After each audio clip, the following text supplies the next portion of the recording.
السلام عليكم. لا تنسوا الاعجاب بالفيديو والاشتراك في القناة تشجيعا لنا لنستمر بنشر المزيد إن شاء الله.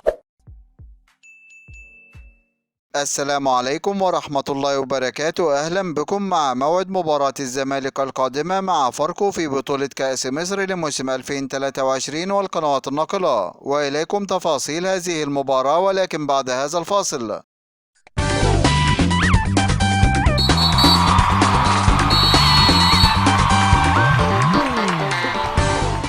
بعد فوز فريق الزمالك على فريق الاتحاد في المباراة السابقة بنتيجة 2-1 في المباراة التي جمعت بينهم في إطار مواجهات الجولة الثلاثين من بطولة الدوري المصري الممتاز، وسجل هدفي الزمالك في هذه المباراة عن طريق اللاعب سيف الدين الجزيري ليرتفع رصيد الزمالك بعد هذا الفوز إلى 53 نقطة، محتليا بها المركز الرابع في جدول ترتيب الدوري المصري الممتاز، وبفارق 11 نقطة عن فريق بيراميدز متصدر جدول الترتيب برصيد 64 نقطة. ويستعد فريق الزمالك لمواجهة فريق فاركو في المباراة القادمة، وذلك في إطار مواجهات مباراة دور ال16 من بطولة كأس مصر لموسم 2023. وقد تأهل فريق الزمالك إلى دور ال16 بعد فوزه على فريق بروكسي في دور ال32 بنتيجة 3 أهداف مقابل هدفين، بينما تأهل فريق فاركو إلى دور ال16 بعد فوزه على فريق المصرية للاتصالات في دور ال32 بنتيجة هدف مقابل لا شيء. وسوف تنطلق هذه المباراة يوم الجمعة الموافق 23 يونيو 2023